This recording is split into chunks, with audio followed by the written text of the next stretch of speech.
अस्सलाम वालेकुम जी। हसनैन जट from एग्रीकाम।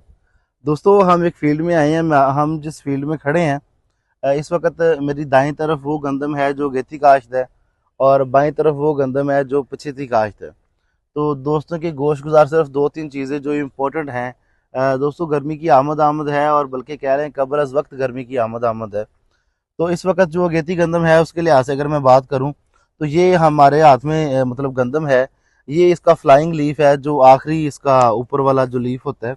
Basically ये खुराक की फैक्ट्री होता है पत्ता, और इस पत्ते ने इस सिट्टे को जो है ना पालना होता है।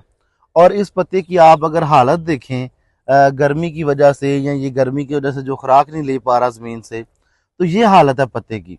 ठीक है। तो आप क्या इमेजिन कर सकते हैं कि ये पत्ता हमारे इस सिट्टे को कैसे जो है ना बेहतर नशोनुमा प्रोवाइड करेगा। तो लिहाजा एक गर्मी की वजह से ये मसाइल जो है इस वक्त गंदम जो अगेती है वो बर्दाश्त कर रही है। और दूसरे नंबर पे साथ ही ये भी एक फ्लाइंग लीफ है।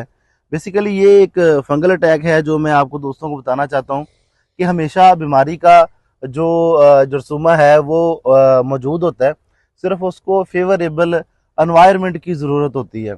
तो फेवरेबल एनवायरनमेंट भी मौजूद है।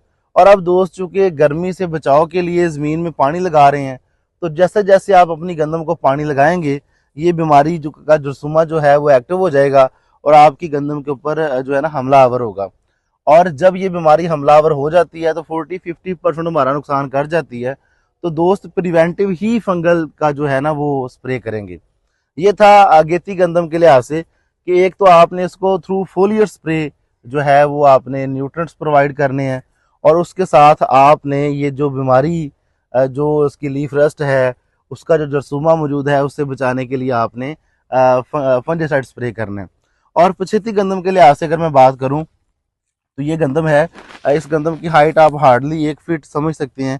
और एक फीट के लिहाज से ऐसे ही इसके पत्ते भी इस तरह कर्ल हुए पड़े हैं। तो लिहाजा ये भी अपने सिटे की बेहतर नशोनुमा नहीं कर सकेगा। और दोस्तों, ये गंदम नो डाउट 1 फीट की है, बट मैं आपको वीडियो के बाद में लगाता हूँ।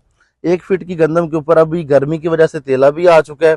इसका जो है ढेडा जिसको हम बोलते हैं फूलना शुरू हो गया है। तो इसके अंदर सिटा बन रहा है। तो 1 फुट की गंदम के अंदर भी एक नन्हा सिटा जो है वो परवान चढ़ रहा है। तो स्पेशली इस जो पछेती गंदम है, इसके ऊपर आप फौरी तौर पे नाइट्रोपोटाश और डीपी बासुड का इस्तेमाल करेंगे, ताकि इसकी जो है ना जड़ के जरिए इसको बेहतरीन बेसिक खुराक मिल सके। और स्प्रे वाला प्रोसीजर ऐसे ही है जैसे हमने बड़ी गंदम की बात की, इसके ऊपर भी आप स्प्रे करेंगे। इसका मैं आपको वीडियो में लगा देता हूँ, इसका ज़रा करके ना कि वो जो नन्हा सिटा है